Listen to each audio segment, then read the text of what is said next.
अस्सलामुअलैकुम। Programme night addition में हम आपको खुशामदीद कहते हैं। नाजरीन, पंजाब की आबादी 12 करोड़ से ज़ायद है और यह आबादी के लिहाज से दुनिया का चौथा बड़ा सूबा है। इसकी आबादी दुनिया के 130 ममालिक की आबादी से भी ज़्यादा है। पंजाब के 36 अजला हैं और इनका दारुल खिलाफा लाहौर से फासला जो है वो 100 से 500 किलोमीटर है। लोग यहाँ अपने मसाइल हल करवाने के लिए 10-10 घंटों का जो है ना उन्हें सफ़र तय करना पड़ता है। और सबसे बड़ी बात, 130 ममालिक की आबादी से ज़्यादा बड़े सूबे का चीफ एग्जीक्यूटिव भी एक ही है। आज़ादी के वक्त पंजाब का ज़्यादा हिस्सा पाकिस्तान के पास आया था। भारत के पास कम हिस्से जाने के बावजूद अगर हम देखें तो भारत ने पंजाब को इंतज़ामी लिहाज से 3 हिस्सों में तकसीम कर दिया, लेकिन हम आज तक 12 करोड़ की आबादी से बड़े सूबे को इंतज़ामी लिहाज से तकसीम ही नहीं कर पाए हैं। और आज तक यही नहीं समझ पाए कि आखिर एक शख्स 12 करोड़ अफराद के मसाइल को हल कैसे कर सकता है। साबिक हुक्मरानों की बात करें, उन्हें उनकी नाअहली कहें, गफलत कहें, बेहिसी कहें या फिर ज़ाती मफादात समझा जाए, उनकी वजह से जनूबी पंजाब के अवाम जो हैं आज भी बुनियादी ज़रूरियात ज़िंदगी से महरूम हैं।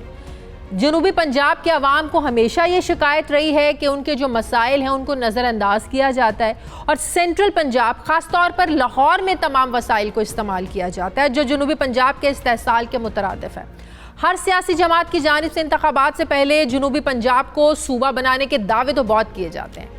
गुज़श्ता दौरे हुकूमत में शहबाज शरीफ साहब ने भी जनूबी पंजाब रीजनल सेक्रेटेरिएट बनाने का ऐलान किया, मगर अमली तौर पर प्रैक्टिकली कुछ नहीं हुआ।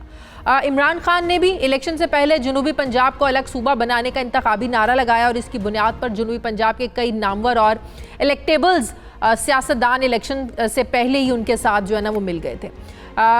पीपल्स पार्टी की बात करें तो पीपल्स पार्टी भी ये नारा लगाकर इक़्तिदार में आई थी, लेकिन पीपल्स पार्टी भी जनूबी पंजाब को अलग सूबा नहीं बना सकी। लेकिन अब नया सूबा बनाने के लिए असम्बली में पीटीआई के पास अक्सरियत नहीं है और शायद यही वजह है कि वो अभी जनूबी पंजाब को सूबा नहीं बना सके। मगर रीजनल सेक्रेटेरिएट बनाना मुमकिन था, जिसका आज संग बुनियाद रख दिया गया है और इसे जनूबी पंजाब सूबे के क़याम की तरफ पहला कदम करार दिया जा रहा है। जनूबी पंजाब सेक्रेटेरिएट का संग बुनियाद रखने की तकरीब से खिताब करते हुए वज़ीर आला पंजाब ने मुल्तान जिम खाना बनाने की भी मंजूरी दी और कहा कि जनूबी पंजाब सेक्रेटेरिएट बनाने के लिए बहुत मेहनत करना पड़ी है। इसके अलावा इमर्सन कॉलेज को भी यूनिवर्सिटी का दर्जा देने और निश्तर हॉस्पिटल के पहले फेज़ को भी जल्द ऑपरेशन करने का भी ऐलान किया। आज पंजाब हुकूमत के इस इक़दाम से अब जनूबी पंजाब के जो अवाम हैं उनको अपने काम के सिलसिले में लाहौर नहीं आना पड़ेगा। उनके जो मसाइल हैं कहा जा रहा है मकामी सतह पर हल हो जाएंगे, लेकिन बुनियादी सवाल तो अभी भी मौजूद है कि क्या जनूबी पंजाब सेक्रेटेरिएट के क़याम से वहाँ के अवाम की जो महरूमियाँ हैं क्या वो ख़त्म हो सकेंगी या जो मसाइल हैं वो जूं के तूं बरकरार रहेंगे। मैं बात करूँगी, मुझे ज्वाइन किया है मुस्लिम लीग नून के रहनुमा सरदार अवैस लगारी साहब ने। अस्सलाम वालेकुम, बहुत बहुत शुक्रिया लगारी साहब आपका।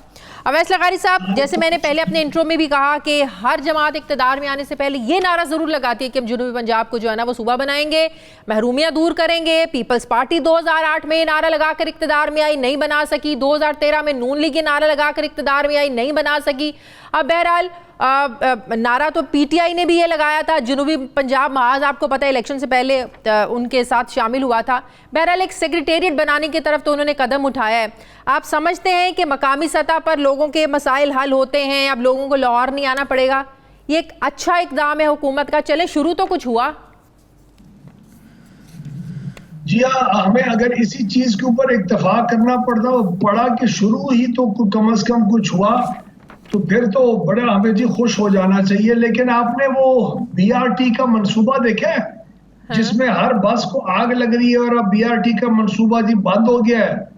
ये जी सेक्रेटेरिएट वो बीआरटी बसों जितना भी नहीं होएगा मंसूबा। आज लिखवा लें आप मुझसे। आपको क्या फ्लॉज नजर आ रहे हैं इसमें?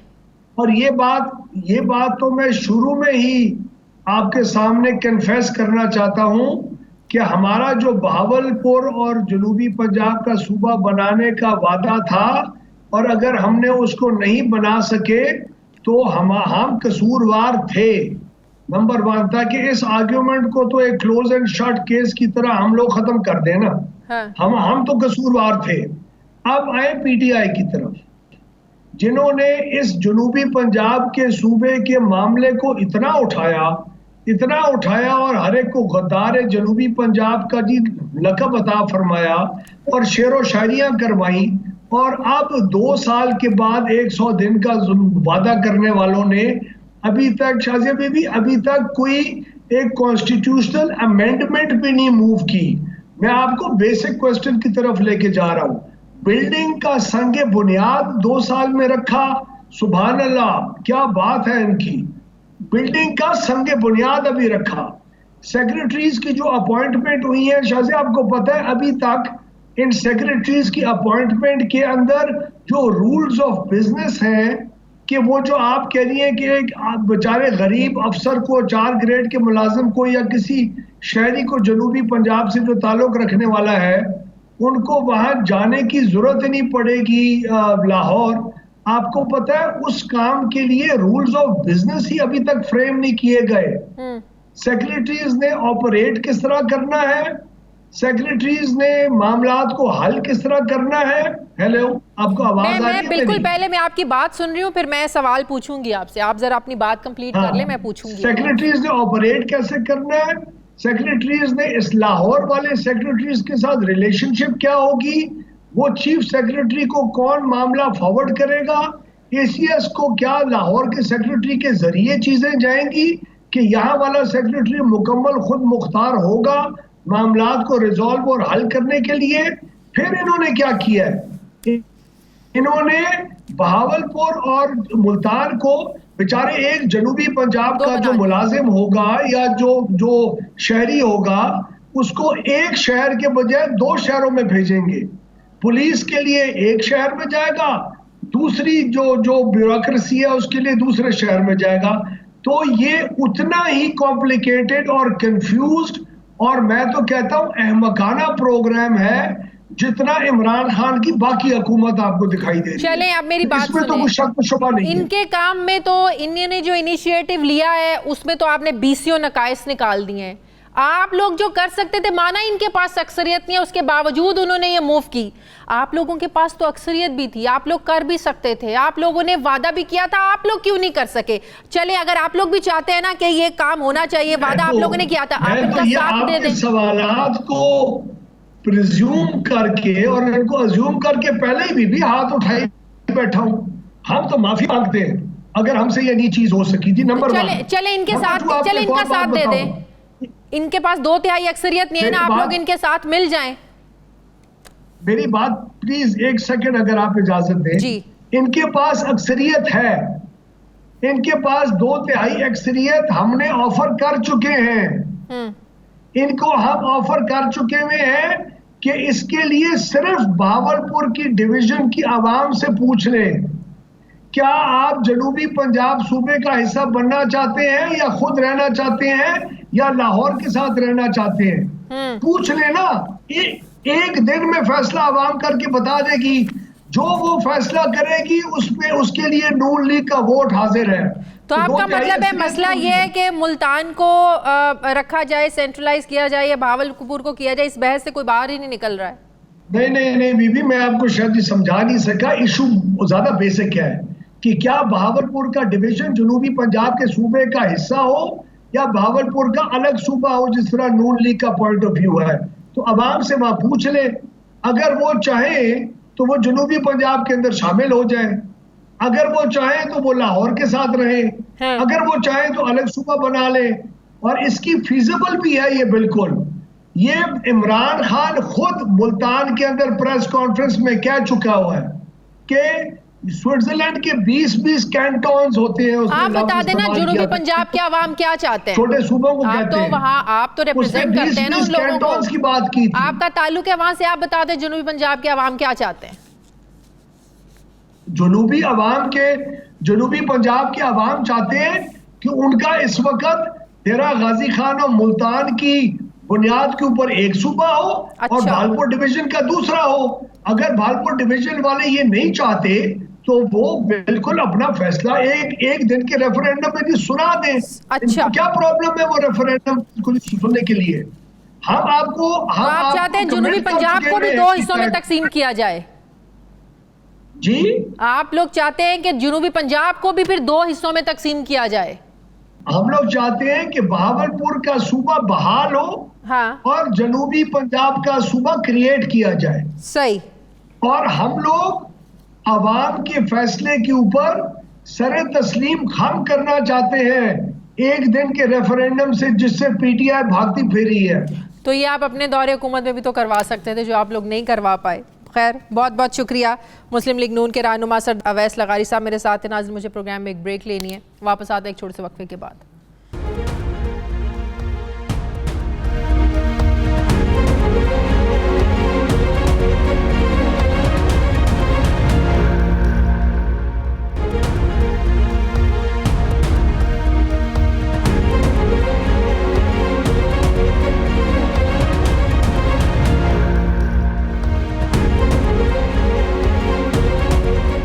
ब्रेक के बाद एक बार फिर से आपको खुशामदीद कहते हैं। नाज़रीन, ऑपोजिशन की एपीसी से पहले आज पाकिस्तान बार काउंसिल ने एपीसी का इनेकाद किया, जिसका एजेंडा जजेस की तैनाती के तरीक़ाकार में तब्दीली, एहतसाबी निज़ाम और सिविल आज़ादी था। पाकिस्तान बार काउंसिल की इस एपीसी में opposition leader Shahbaz Sharif, chairman peoples party Bilawal Bhutto Zardari समेत दीगर सियासी जमातों के नुमाइंदों ने इसमें शिरकत की। इस एपीसी के अख्ताम पर एक एलामिया जारी किया गया, जिसमें यह मुतालबा किया गया कि जजेस की तकर्री के मौजूदा तरीक़ाकार पर नज़रसानी की जाए और 19वीं आईनी तरमीम को ख़त्म किया जाए, एहतसाब का नया कानून बनाया जाए और मुकदमे में सज़ा से पहले जो गिरफ्तारियां हैं, ये जो तरीक़ाकार है, इसको ख़त्म किया जाए। एपीसी से खिताब करते हुए vice chairman Pakistan bar council Abid साकी का कहना था कि जजेस की तैनाती का इख्तियार सिर्फ पार्लियामेंट के पास होना चाहिए। आपको ये भी हम बताएं कि पाकिस्तान में जजेस की तैनाती का मामला काफ़ी अरसे से मुतनाज़ चला आ रहा है। आईन पाकिस्तान के तहत सुप्रीम कोर्ट के चीफ जस्टिस का तकर्रुर सदर करता है, जबकि दीगर जजेस का तकर्रुर सदर मुमलिकत चीफ जस्टिस के मशवरे से करता है, क्योंकि चीफ जस्टिस जुडिशल कमीशन का सरबराह होता है। आइन के तहत सदर इस बात का पाबंद नहीं है कि वो इस सिलसिले में पार्लियामेंट से मंजूरी हासिल करे। आइन के मुताबिक जुडिशल कमीशन इस वक्त 9 अरकान पर मुश्तमिल है, जिसके चेयरमैन और सरबराह चीफ जस्टिस पाकिस्तान हैं।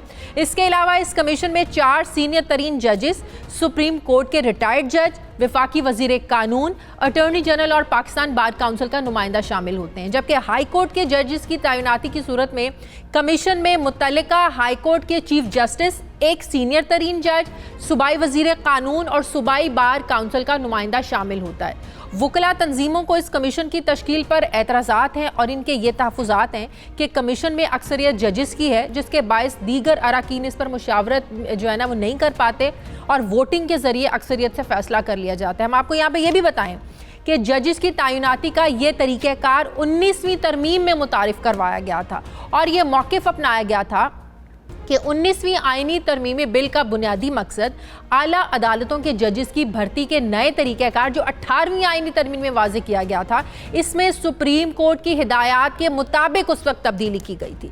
दिसंबर 2010 में मंजूर होने वाली इस तरमीम पर पीपल्स पार्टी के उस वक्त के वज़ीर आज़म यूसुफ रज़ा गिलानी ने अपनी हुकूमत को मुबारकबाद भी दी थी और ये क्रेडिट भी लिया था कि उनकी हुकूमत ने 1 साल में 2 तरमीम की हैं, जबकि उन्होंने आईनी कमेटी के अरकान को आइंदा माह पाकिस्तान का आला तरीन सिविल एजाज निशान इम्तियाज़ भी देने का ऐलान किया था। लेकिन आज अपनी ही हुकूमत की जानिब से की गई आईनी तरमीम के ख़िलाफ़ होने वाली इस एपीसी में बिलावल भुट्टो भी शरीक थे और ये कह रहे थे कि 19वीं तरमीम से जो थी वो एक धमकी से मंजूर करवाई गई थी। मैं इस फोरम से दरख्वास्त करता हूँ कि आप अपनी करारदाद में ये बात डालें कि 19वीं तरमीम मनसूख की जाए और जजेस की तैनाती का जो तरीक़ाकार है इसमें अवाम का सबसे ज़्यादा किरदार होना चाहिए। लेकिन हैरानगी होती है तब यूसुफ रज़ा गिलानी आला तरीन सिविल एजाज़ देने की बातें कर रहे थे और आज बिलावल भुट्टो ये कह रहे हैं कि उस वक्त धमकियाँ दी गई थी, उस पर तरमीम हमसे करवाई गई थी, जबकि मौजूदा हुकूमत भी जजेस की तैनाती के तरीक़ाकार को तब्दील करना चाहती है। और इस हवाले से गुज़श्ता साल नवंबर में आला अदलिया में जजेस की तकर्री के लिए तश्कील दी गई पार्लिमानी कमेटी के इजलास में कवायद व ज़वाबित में तरमीम की बाकायदा मंजूरी भी दी गई थी और इजलास में ये फैसला कमेटी ने किया था कि नए कवायद व ज़वाबित के तहत जजेस की तकर्री नामजद उम्मीदवार के इंटरव्यू के ज़रिए हुआ करेगी और इस गर्ज से पार्लिमानी कमेटी किसी भी शख्स को मदऊ करके इंटरव्यू करने की मजाज होगी, लेकिन इस पर पेशरफ नहीं हो सकी थी।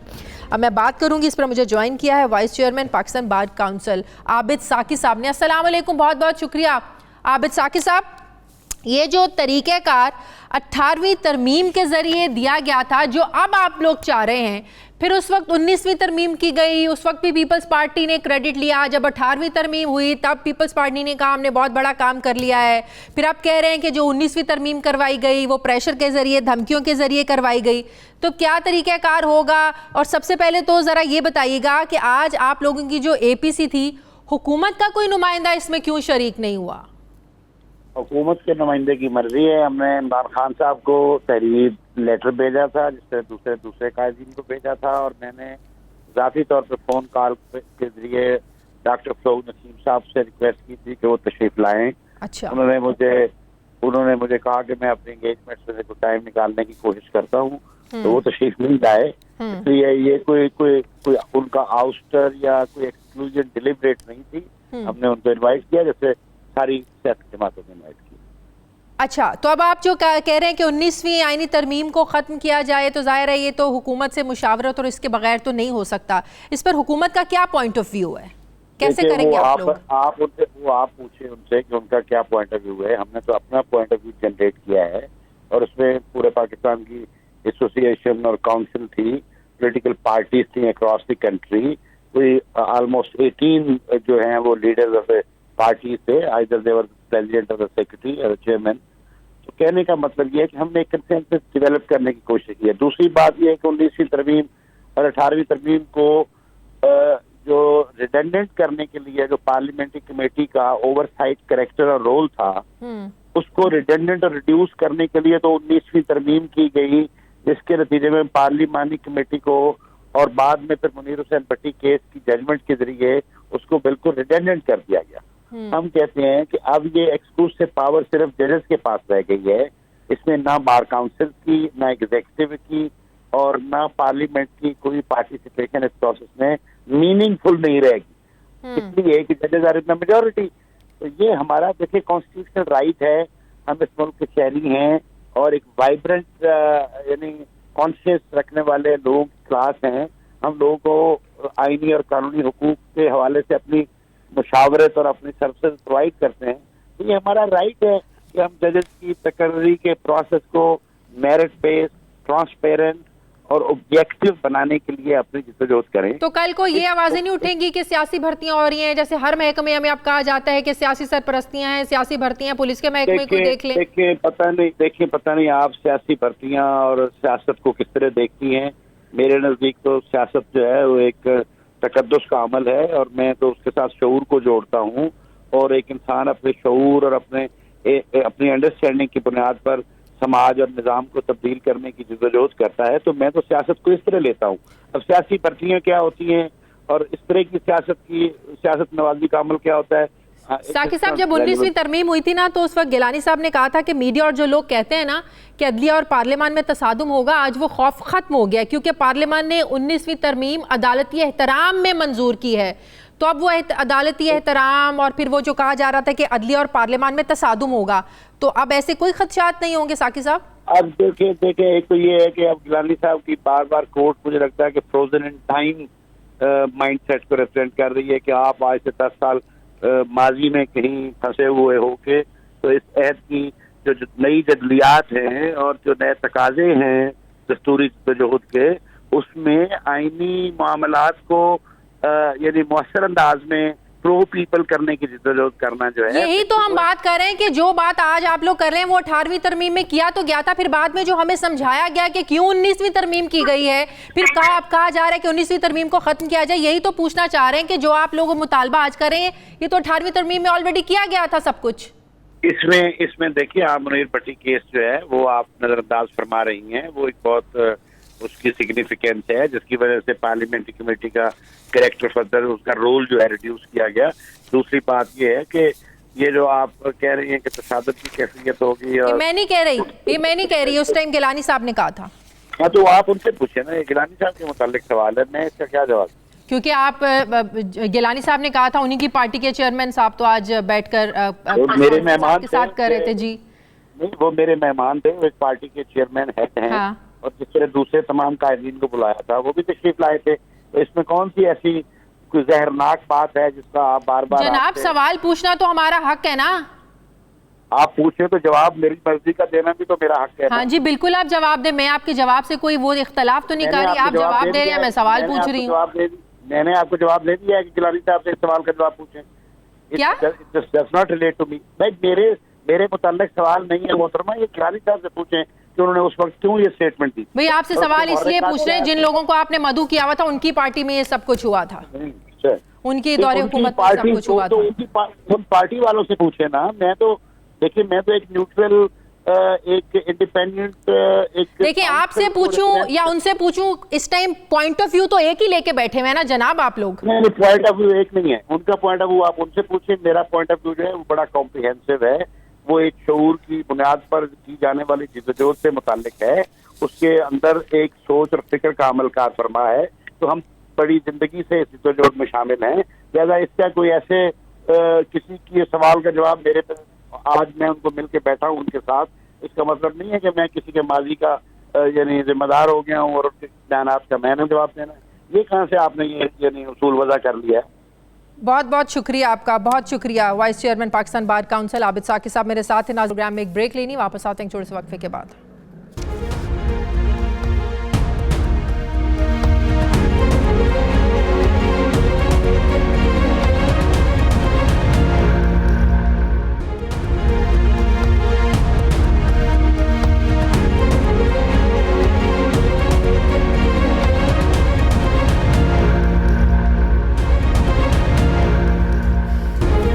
ब्रेक के बाद एक बार फिर से आपको खुशामदीद कहते हैं नाजरीन। पेशावर बीआरटी सर्विस की बसों में एक के बाद एक आग लगने के वाक़यात सामने आ रहे हैं, जिसकी वजह से अब जो बस सर्विस है उसको आर्जी तौर पर मुअत्तल कर दिया गया है। मीडिया रिपोर्ट्स के मुताबिक हैदराबाद फीडर रूट्स पर चलने वाली बीआरटी बस में आग लगने का वाक़या पेश आया है। कंपनी ट्रांस पेशावर ने अपने इब्तदाई बयान में आग को एक चिंगारी करार दिया, जिसे फौरी तौर पर बुझा दिया गया, जिसके बाद कंपनी की जानिब से फौरी तौर पर फिर एक और बयान जारी किया गया, जिसमें इस बेड़े की जांच के लिए बस सर्विस को कहा गया कि हम इसको आर्जी तौर पर मुअत्तल करने जा रहे हैं। कंपनी बयान के मुताबिक बस बनाने वालों की टीम गाड़ियों का तफसीली से अब मुआयना करेगी। हम जानते हैं सब कि गुज़श्ता एक महीने के दौरान पेशावर बस सर्विस में आग लगने का ये तीसरा वाक़या है, जबकि 2 बसें ख़राब हुई हैं, यानी मजमूई तौर पर 5 जो बसें हैं इस वक्त आतिशज़दगी और टेक्निकल ख़राबी की वजह से मुतासर हो चुकी हैं। अक्टूबर 2017 में पेशावर बीआरटी मंसूबे पर काम शुरू हुआ था। 6 महीने में इस मंसूबे को मुकम्मल होना था। मंसूबे की इब्तदाई लागत तकरीबन 49 अरब रुपए लगाई गई थी, लेकिन फिर मंसूबे की डिज़ाइन में मुसलसल तब्दीलियाँ हुई, फिर नई चीज़ें इसमें शामिल हुई, जिसकी वजह से बीआरटी मंसूबे की लागत 70 अरब रुपए तक पहुँच गई। फिर 13 अगस्त 2020 को वज़ीर-ए-आज़म इमरान खान साहब की जानिब से इस मंसूबे को इनाग्रेट किया गया, इसका इफ्तिताह किया गया। वज़ीर-ए-आज़म ने पेशावर बस सर्विस को 3rd जनरेशन मंसूबा करार दिया था। इमरान खान के मुताबिक इस मंसूबे से ट्रैफिक के मसाइल हल होंगे, उन्होंने कहा था, और मंसूबे का मरकज़ कॉरिडोर 27 किलोमीटर है, जबकि फीडर रूट 60 किलोमीटर है, जिससे पूरा पेशावर कवर होगा और शहर के लिए ये एक जदीद मंसूबा है। वज़ीर-ए-आज़म इमरान खान ने बीआरटी मंसूबे के हवाले से कुछ ख़ास कहा था, ज़रा सुनिए क्या कहा था उन्होंने। आज ये ख़ास कहना चाहता हूँ कि मुझे इसके ऊपर रिजर्वेशंस थी। परवेज़ खटक को ख़ास खराज तहसीन पेश करना चाहता हूँ, क्योंकि इन्होंने हमें हमेशा कहा कि जब ये प्रोजेक्ट बन जाएगा तो तब तुम्हें पता चलेगा इसकी अहमियत। ये जो बसेस चल रही हैं ये हाइब्रिड हैं, इससे इंशाल्लाह पोल्यूशन में कमी आएगी। और ये जो आपने 10 रुपये टिकट रखा है मिनिमम, और 10 रुपये से जो ऊपर लेके जा रहे हैं 50 रुपये तक, ये हर कोई अफोर्ड कर सकता है। ये सिर्फ एक सड़क नहीं है 27 किलोमीटर के, पूरे शहर को कनेक्ट कर रही है। इमरान खान के ख़यालात, वज़ीर-ए-आज़म के ख़यालात अपनी जगह, मगर ज़मीनी हक़ाइक़ ये बताते हैं कि तब्दीली सरकार की 3 साल की ताख़ीर भी पेशावर बीआरटी मंसूबे को मुसाफिरों के लिए महफूज और पुरसकून नहीं बना सकी। खैबर पख्तूनख्वा की आवाम के 70 अरब रुपए खर्च करने के बावजूद भी हुकूमत बसों की काबिल इत्मीनान इंस्पेक्शन नहीं कर सकी। क्या जल्दी में इसको इनॉग्रेट किया गया, जल्दी में इस मंसूबे को मतलब कि इसको इफ्तिताह कर दिया गया काम मुकम्मल हुए बगैर? अब नाकदीन के नज़दीक BRT बसों में आग लगने और टेक्निकल ख़राबी पैदा होने की वजह से जो वाक़यात सामने आ रहे हैं उससे इस मंसूबे की शफाफियत पर सवालात उठाए जा रहे हैं। अब सवाल ये है कि क्या तब्दीली सरकार का BRT 3rd जनरेशन मंसूबा नाकाम हो गया है? क्या वजह है कि एक के बाद एक बस में जो है ना वो आग लगने की वाक़यात पेश आ रहे हैं? कौन ज़िम्मेदार है? क्यों बसों की इंस्पेक्शन पहले नहीं की गई? सवाल तो ये भी अहम है कि क्या किसी मुनज़्ज़म साजिश के तहत इस मंसूबे को नाकाम बनाया जा रहा है? ये भी थेरी चल रही है। मैं बात करूंगी, मुझे ज्वाइन किया है तर्जुमान ट्रांस पेशावर, तर्जुमान BRT मोहम्मद उमैर खान साहब ने। अस्सलाम वालेकुम, बहुत बहुत शुक्रिया उमैर खान साहब आपका। उमैर खान साहब, बड़ी हैरानगी होती है एक नया मंसूबा जब गाड़ी घर पे कोई नई गाड़ी लेके आएँ तो गाड़ी एक हफ्ते के अंदर ख़राब टेक्निकल उसमें मसाइल शुरू हो जाए तो ज़ाहिर है हम तो यही कंपनी को कहेंगे ना कि कंपनी ने 2 नंबर चीज़ दे दी है, हमारे साथ फ्रॉड हो गया, हमारे साथ धोखा हो गया। तो यही सवालात अब ज़हन में उठ रहे हैं कि इनॉग्रेट कर लिया हुकूमत ने इस मंसूबे को, शुरू कर दिया आप लोगों ने सर्विस। नई बसें में अगर ये नई बसें थी तो कैसे एक के बाद दूसरी फिर किसी में टेक्निकल प्रॉब्लम हो रहे हैं, आग लग रही है? क्या वजह इन बसों में ख़राबी की? जी बिस्मिल्लाहिर्रहमानिर्रहीम, बहुत शुक्रिया आपका। सबसे पहले मैं आपको बताऊं, जो आपने बात की कि जी हम घर पे नई गाड़ी लाते हैं तो अगर वो ख़राब हो जाए तो हम कहते हैं जी कंपनी ने की गलती है, 2 नंबर चीज़ दे दी है। तो अगर ये BRT बसेस में कोई ख़राबी आई है तो अगर तो ये 2 नंबर बसेस होती तो कंपनी खुद आके इसको यहाँ पे माहिरीन न देख रहे होते, फर्स्टली। सेकेंडली मैं आपको बताऊं, in the best interest of public, और जो भी इमरान खान साहब वज़ीर-ए-आज़म पाकिस्तान साहब ने इनॉग्रेशन पे कहा, मैं उसकी बिल्कुल तायद करता हूँ, बिल्कुल एंडोर्स करता हूँ। ये 3rd जनरेशन बसेस हैं और फीडर रूट्स के साथ हैं, और जो इसमें टेक्निकल फॉल्ट्स या जिसमें आग लगने का वाक़या हुआ ये एक अनफॉर्चुनेट है, और बदकिस्मती से इस वाक़े की मुकम्मल और शफाफ अंदाज में तहकीकात भी की जा रही हैं। और मैं आपको बताऊँ कि जो बस बनाने वाली कंपनी के माहिरीन हैं वो पेशावर पहुँच चुके हुए हैं, उनकी इजाफी जो माहिरीन की तादाद वो भी आ चुकी हुई है, और वो इस चीज़ को थोड़ा सा रैपिड कर रहे हैं, थोड़ा सा तेज़ करें तहकीकात को, ताकि ज़्यादा से जल्द रूट कॉज को आइडेंटिफाई करके उसको रेक्टिफाई कर लिया जाए और बस सर्विस को रिज्यूम कर दिया जाए। लेकिन सवाल यह है, जब बसें खरीदी गई चलाने से पहले इंस्पेक्शन का काम नहीं किया गया, उन बसों की इंस्पेक्शन नहीं की गई थी, क्या टेक्निकली उन्हें प्रूव नहीं किया गया था जो बसों में इस तरह की खराबियां सामने आ रही हैं? क्या पहले टेक्निकल चीज़ें नहीं देखी गई थी? जी बिल्कुल, मैं आपको बताऊं कि जब भी कोई ऐसा प्रोजेक्ट लॉन्च होता है तो हमेशा उससे पहले उसकी पायलट टेस्टिंग होती है। तो इसकी भी बिल्कुल पायलट टेस्टिंग हुई है, रोड टेस्टिंग हुई है, लोड टेस्टिंग हुई है। अब ये एक अनफॉर्चुनेट और अनफॉरसीन इंसिडेंट है।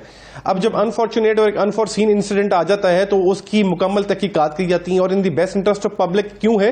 ताकि हमारे लिए जो लोगों की सेफ्टी है वो फर्स्ट प्रायोरिटी है। हम कोई ऐसा रिस्क नहीं लेना चाहते जिससे कोई, अल्लाह माफ करे, कल को कोई नाखुशगवार वाकया पेश आ सके। तो इसी वजह से आर्जी तौर पर बस बनाने वाली कंपनी की सिफारिश पर और लोगों की सेफ्टी को मलहूज़े खातिर रखते हुए इसको आर्जी तौर पर मुअत्तल किया, जो उसको बहुत जल्द बहाल भी कर दिया जाएगा। लेकिन after the proper inspection, circle में कितनी बसेज है? 5 तो खराब हो गई ना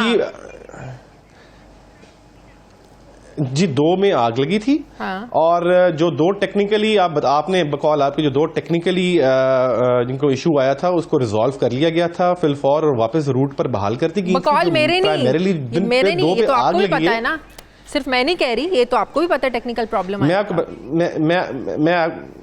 आपको बता रहा हूँ, ये जो कल वाला वाकया था हयाताबाद वाला, ये आजमाइशी बस थी, इसमें कोई मुसाफिर सवार नहीं था। हाँ। फर्स्टली, और ये एक आजमाइशी बस थी, और जो 2 बसों में आग लगी थी हयाताबाद और गुलबहार में, तो उसको प्रॉपरली इंस्पेक्ट भी किया जा रहा है। उसको फर्दर रिस्क लेने से पहले इन्होंने आर्जी तौर पर बस बनाने वाली कंपनी ने खुद कहा है, और उनकी टीम खुद पाकिस्तान भी हंगामी सूरत हाल के पेश नजर वो भी पहुंच चुके हैं और वो भी इसको इंस्पेक्ट करें। अभी भी मैं वर्कशॉप से ही आ रहा हूं, तो वो अभी भी लगे हुए और रात दिन इसको एक कर रहे हैं ताकि जो रूट कॉज उसको आइडेंटिफाई करके उसको रेक्टिफाई कर लिया जाए। आपको नहीं लगता कि इस पे इससे मनफी असरात पड़ेंगे, नेगेटिव इम्पैक्ट आएगा आप लोगों का? हुकूमत का एक इतना 70 अरब की लागत का ये मंसूबा है, अब लोगों में कहीं ना कहीं तो फियर बैठ जाएगा ना कि बसों में आग लग जाती है, टेक्निकल खराबी हो जाती है। तो आपको लगता है कि सर्विस मुतासिर होगी इससे? जी मैं आपको बताऊं, ये कोई माइक्रो प्रोजेक्ट तो था नहीं, ये मैक्रो लेवल का प्रोजेक्ट है in the best interest of provincial capital के सिटीजन्स के लिए। और जहां तक रही बात मुतासर होने की, तो हमारी जो सबसे बड़ी रिजर्वेशन है या हमें जो सबसे बड़ा जो आप समझ लें कि ऑब्जर्वेशन है कि हम जल्द से जल्द इसको बहाल करना चाहते हैं कि जगह लोग कम से कम मुतासर हों इससे। और बिल्कुल जी, इस पर हम पूरा कॉन्फिडेंस लोगों का बहाल करेंगे और मुकम्मल चेक करने के बाद इसको रिज्यूम करेंगे ताकि मुस्तकबिल में किसी किस्म का कोई ऐसा नाखुशगवार वाक़या पेश ना आए। लास्ट क्वेश्चन, आप समझते हैं कि इसको उजलत में जल्दी में इनॉग्रेट किया गया, इफ्तिताह कर दिया गया और उसको चला दिया गया, क्योंकि इतनी ज़्यादा तनकीद हो रही थी मीडिया पर भी, क्रिटिसाइज इतना ज़्यादा हो रहा था कि एक तो लागत बढ़ गई है, ऊपर से 6 महीने का टाइम दिया था, 6 के 3 साल लग गए। तो इस जल्दी में, इस तनकीद से बचने के लिए आप लोग समझते हैं कि जल्दी में इसको इनॉग्रेट करना पड़ा, जिसका खमियाजा आज भुगतना पड़ रहा है? नहीं जी, बिल्कुल भी नहीं। मैं आपको बताऊं, तो हाइब्रिड बसेस हैं, 3rd जनरेशन BRT सिस्टम है और बिल्कुल उसको टाइमली इनॉग्रेट किया गया है, तमाम चीज़ें मुकम्मल हैं, किसी किस्म को कोई इशू नहीं है। अनफॉर्चुनेटली एक अनफॉरसीन इंसिडेंट था जिसको मुकम्मल तहकीकात की जा रही है, उसको रेक्टिफाई करके इंशाल्लाह इसको रिजॉल्व भी कर लिया जाएगा और सर्विस को रिज्यूम भी कर दिया जाएगा। ये बेस्ट इंटरेस्ट ऑफ पब्लिक, जो पुराना ट्रांसपोर्ट का बसीदा फरसूदा निज़ाम था, उससे लोगों को निजात हासिल हुई है। और ये आप देख लेंगे कि जो लोगों का आदादोशुमार है, एक माह में 30 लाख से ज्यादा लोगों ने इस पर सफर किया।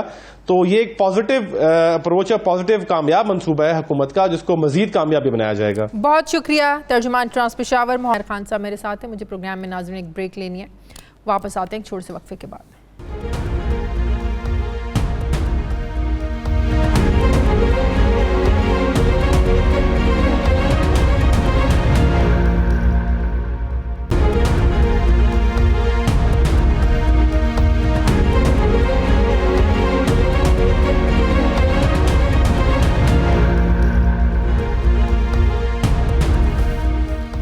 ब्रेक के बाद एक बार फिर से आपको खुशामदीद कहते हैं नाजरीन। सिंध में बल्दियाती इंतखाबात के इनेकाद का मामला खटाई में पड़ गया और 120 दिन के अंदर बल्दियाती इंतखाबात के इनेकाद के जो इम्कानात हैं वो ख़त्म हो गए हैं। इलेक्शन कमीशन ने सिंध में बल्दियाती हल्का बंदियों का शेड्यूल वापस ले लिया और बल्दियाती हल्का बंदियाँ ना करने से मुतालिक हुक्मनामा भी जारी कर दिया है। पीपल्स पार्टी के रहनुमा निसार खोड़ो और ताज हैदर की जानिब से सिंध में बल्दियाती हल्का बंदियाँ रुकवाने के लिए इलेक्शन कमीशन में भी दरख्वास्त दी थी, जबकि सिंध हुकूमत ने भी मरदमशुमारी के हतमी नताइज के इजरा से पहले हल्का बंदियों पर एतराज़ किया था। वज़ीर आला सिंध ने इस पर अपने तहफ़्फ़ुज़ात का इजहार करते हुए कहा था कि मुश्तरका मफादात काउंसिल की जानिब से मरदमशुमारी 2017 के नताइज की तौसीक तक बल्दियाती इंतखाबात से मुतालिक अगला कदम नहीं उठाया जा सकता, क्योंकि यह कानूनी तकाजा है कि ताज़ा मरदमशुमारी की बुनियाद पर ही हल्का बंदियाँ होंगी। वज़ीर आला सिंध के मुताबिक इस वक्त मंजूर शुदा मरदमशुमारी 1998 की है और इस वक्त उसकी बुनियाद पर इंतखाबात हो नहीं सकते, जबकि 2018 के इंतखाबात में 2017 की मरदमशुमारी के नताइज एक मरतबा इस्तेमाल करने की इजाज़त दी गई थी।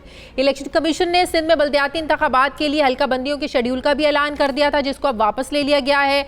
और जब तक मुश्तरका मफादात काउंसिल की जानिब से कौमी मरदमशुमारी के नताइज मंजूर नहीं कर लिए जाते, उस वक्त तक सिंध में बल्दियाती हल्का बंदियां नहीं हो सकेंगी, जबकि कानून के मुताबिक हल्का बंदियां मुकम्मल होने के 120 रोज़ के अंदर इंतखाबात करवाना होंगे। हम आपको यहाँ पे ये भी बताएं कि सिंध में गुज़श्ता महीने की 30 तारीख को बल्दियाती काउंसिल की 4 साला मुद्दत ख़त्म हो चुकी है और बल्दियाती हुकूमतों के तमाम मुंतखब ओहदे जो हैं उनको तहलील कर दिया गया है। अब सिंध में बल्दियाती इंतखाबात जो हैं ये तवालत का शिकार हो गए हैं। इसका सियासी तौर पर फ़ायदा किसी सियासी जमात को ज़्यादा होगा, किसी को कम होगा, लेकिन ज़मीनी हक़ाइक़ ये हैं कि कराची के मसाइल को हल करने के लिए सिंध की तमाम अपोजिशन जमातों की जानिब से मजबूत मकामी हुकूमत के क़याम का मुतालबा किया जाता रहा है। कराची में हालिया तूफ़ानी बारिशों के बाद वफाक और सिंध हुकूमत के इश्तराक से 1100 अरब के तारीखी पैकेज का ऐलान किया गया, जिसमें कराची के सीवरेज, सॉलिड वेस्ट मैनेजमेंट, नालों की सफाई, सड़कों की तामीर, ट्रांसपोर्ट सिस्टम की बहाली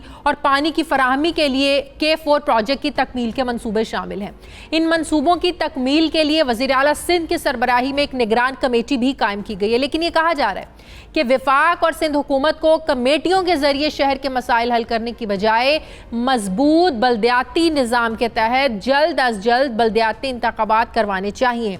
ये बात भी हकीकत है कि 2017 की मरदमशुमारी के नताइज पर कराची की आम सियासी जमातों के तहफ़्फ़ुज़ात अभी भी मौजूद हैं, मगर सवाल ये है कि क्या फौरी तौर पर नई मरदमशुमारी का इनेकाद मुमकिन है। सवाल ये भी अहम है कि मसला हल्का बंदी और मरदमशुमारी है या इख्तियारात और वसाइल का मकामी हुकूमतों को मुंतकिल ना करना है। इस पर मैं बात करूंगी। मुझे तहरीक इंसाफ के रहनुमा अपोजिशन लीडर सिंध असम्बली फिरदौस शमीम नकवी साहब ने ज्वाइन किया। अस्सलाम वालेकुम, बहुत बहुत शुक्रिया फिरदौस शमीम नकवी साहब। फिरदौस शमीम नकवी साहब, अभी नई हल्का बंदियाँ नहीं हो सकती क्योंकि एतराज़ उठा दिया गया है कि जो जब तक नई मरदमशुमारी नहीं होगी उस लिहाज से आप हल्का बंदियाँ भी नहीं कर सकते। तो 2017 की मरदमशुमारी के मुताबिक क्या इंतखाबात नहीं हो सकते? देखिए, इस मामले के अंदर पहले ये देखा जाए कि बाकी सूबे क्या कर रहे हैं। बाकी सूबों ने 2017 के रिज़ल्ट को, जो प्रोविजनल रिज़ल्ट था, उसी के ऊपर कहा है कि हल्का बंदी कर ली जाए। सूबा पंजाब ने भी और सूबा केपी में जिस तरह नेशनल असेंबली में करारदाद आई थी कि एमपी और एमएनए की सीटों की डिलिमिटेशन के लिए, वैसे ही करारदाद सूबाई असेंबलियों में आ गई बल्दियाती निज़ाम के लिए। हुकूमत कर सिंध का मसले में पेचीदगियाँ हैं, लेकिन मैं ये समझता हूँ कि पाकिस्तान तहरीक इंसाफ का एक असूली मौक़िफ़ है कि हमें मरदमशुमारी का चेक भी चाहिए, लेकिन हम इस चेक को बहाना नहीं बनने देना चाहते कि मेरा सवाल 2017 की मरदमशुमारी से काम चल सकता है? हमारा मौक़िफ़ ये है कि प्लानिंग पर्पसेस के लिए 2.5 करोड़ की आबादी को बुनियाद रखा जाए कि जो भी प्लान बने वो 2.5 करोड़ की आबादी के लिहाज से बने। हाँ। और जहाँ तक बल्दियाती इंतखाबात का ताल्लुक है तो वो होने चाहिए और प्रोविजनल रिजल्ट्स पे होने चाहिए। और जब वो 5% ब्लॉक्स का रिजल्ट आएगा और अगर उस पे ये समझा गया है कि दोबारा सेंसस होगा, को किसी ने एक्सेप्ट नहीं किया है, एतराज़ात उठाए, लेकिन 2018 के इंतखाबात हो गए, आम इंतखाबात हो गए, बल्दियाती इंतखाबात नहीं हो सकते। जी देखिए, बात अपनी जगह दुरुस्त है। ना मुझे 2017 की मरदमशुमारी को कोई डिफेंड करने की ज़रूरत है, ना हम हुकूमत में थे। जो हुकूमत में थे वो उसका जवाब दें कि इतनी नाकिस मरदमशुमारी क्यों कराई। बात ये उस मरदमशुमारी के नताइज को गलत साबित करके आपके पास चॉइसेस क्या क्या है। आप दोबारा मुल्क में पूरी मरदमशुमारी करा दीजिए, क्या वो मुमकिन है कि हम दोबारा इतना बड़ा ख़र्चा करें? अगर आप समझते हैं ज़रूरी है तो कौमी असम्बली में करारदाद पेश होगी, वो होगा। बहुत बहुत शुक्रिया। अपोजिशन लीडर सिंध असम्बली फिरदौस शमीम नकवी साहब मेरे साथ थे। नाज़रीन, आगे बढ़ते हैं। नाज़रीन, पाकिस्तान इस वक्त तवानाई बहरान का शिकार है। वज़ीर-ए-आज़म इमरान खान ये भी कह चुके हैं कि इस साल सर्दियों में शदीद गैस बहरान का सामना करना पड़ सकता है। पाकिस्तान को गैस बहरान से निकालने के लिए अहम तरीन नॉर्थ साउथ गैस पाइपलाइन मंसूबे में हैरान कुन बड़ी एक पेशरफ्त सामने आई है। ज़राए का ये दावा है कि पेट्रोलियम डिवीज़न की जानिब से रूस के साथ बैनुल हुकूमती बुनियादों पर 1100 किलोमीटर गैस पाइपलाइन की तामीर करने के लिए 2 अरब 70 करोड़ डॉलर का तखमीना लगा लिया गया है। ये भी इंकशाफ हुआ है कि गैस पाइपलाइन मंसूबे की भारी लागत का तखमीना लगाने की वजह से गैर मुतल्लिका तजुर्बे की हामिल कई कंपनियां जो हैं वो एक्टिव हो चुकी हैं, जबकि पेट्रोलियम डिवीज़न के आला हुकाम भी इस गैस पाइपलाइन की तामीर का प्रोजेक्ट भारी कीमत पर अवॉर्ड करने के लिए जो है बड़े बेचैन नज़र आ रहे हैं। ज़राए के मुताबिक सुई नॉर्दर्न गैस कंपनी ने इस पाइपलाइन की तामीर के लिए हतमी लागत का तयन करके वर्किंग पेपर तैयार कर लिया है, जिससे पेट्रोलियम डिवीज़न और गैर मुतल्लिका तजुर्बे की हामिल कंपनियों को सुबकी का सामना करना पड़ा है। सुई नॉर्दर्न गैस कंपनी पहले ही कराची से लाहौर तक इस सलाहियत की पाइपलाइन तामीर कर चुकी है।